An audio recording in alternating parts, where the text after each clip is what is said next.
সেই জন্য আমরা এখানে উপস্থিত হয়েছি। কিন্তু আমরা যদি মনে করি শুধু এই একটি কারণে উপস্থিত হয়েছে, সেটা কিন্তু নয়। এদের ষড়যন্ত্র অনেক গভীরে, অনেক গভীরে। তারা আন্তর্জাতিক ষড়যন্ত্র করতেছে আন্তর্জাতিকভাবে। যে দেশে মুসলিমরা আছে, মুসলিমদেরকে তাদের আধিপত্য প্রতিষ্ঠা করার জন্য মুসলিম কান্ট্রিগুলোর উপর তারা এই সংগঠনকে তৈরি করেছে।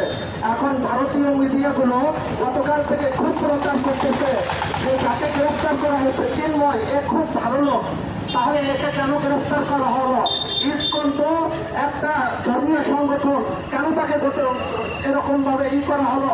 তখন এটা বলা হচ্ছে, কিন্তু আসলে যদি আমরা লক্ষ্য করি যে বাংলাদেশের ইসকন বলতেছে সে আমাদের লোক না, আর ভারতীয় মিডিয়া প্রচার করতেছে ইসকনের লোক, তাহলে আমরা কোনটা মানবো? তাহলে বুঝতে হবে এর পিছনে গভীর ষড়যন্ত্র আছে। ইসকন যেভাবে বাংলাদেশ শুধু এখনই নয়, বরং 2017 সালে মসজিদে ঢুকে তারা তারাবির নামাজে বাধা দিয়েছিল। এরপর স্কুলে যে ছোট ছোট কোমলমতি শিশুদেরকে তারা জয় শ্রীরাম বলতে বাধ্য করেছিল। আমাদের পুলিশদের উপর হামলা করা হয়েছিল কিছুদিন পূর্বে, অ্যাসিড ছোড়া হয়েছিল। সুতরাং যদি মনে করেন যে এই ইসকন শুধু হুজুরদের দুশ্মন, শুধু তাই নয়, বরং এই ইসকন কিন্তু একজন পুলিশেরও দুশ্মন, ইসকন একজন অধ্যাপকের দুশ্মন, এই ইসকন একজন আইনজীবীর দুশ্মন। আমাদের পতাকার উপর তাদের পতাকা উত্তোলন করা হয়েছে, এটা বাংলাদেশের স্বাধীনতার সার্বভৌমত্বের উপর আঘাত। এই দেশের মুসলমান তৌহিদি জনতা এ দেশের স্বাধীনতার উপর কোন আঘাত আসবে, এটা এক বিন্দু পরিমাণ রক্ত থাকতেও সহ্য করবে না।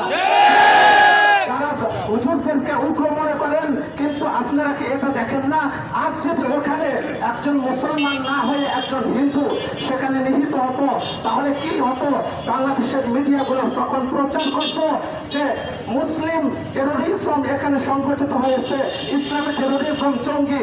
কিন্তু আজ পর্যন্ত হিন্দু টেরোরিজম কেউ বলে নাই, হিন্দুকে সন্ত্রাসী বলে তারা সংজ্ঞায়িত করে নাই। প্রথম আলো কি বলেছে যে দুই পক্ষের সংঘর্ষে আমাদের ভাই আলিফ মারা গিয়েছে। এটা কোনো হলো, হেডলাইন হলো, এর দ্বারা কে বুঝবে? এর দ্বারা বোঝা যায় যে মারামারিতে, কিন্তু তাকে যে গলা কেটে হত্যা করা হয়েছে এটা কিন্তু সেই খবরে উঠে আসে নাই।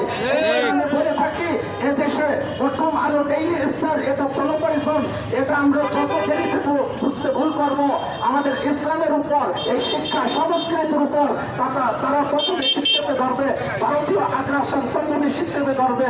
সুতরাং আমাদেরকে সময় থাকতে সচেতন হতে হবে, না হলে অদূর ভবিষ্যতে আমরা কিন্তু আমাদের স্বাধীনতা খুঁজে বসবো, তখন কিন্তু হাই হাই করা ছাড়া আমাদের কোনো কিছু করার থাকবে না।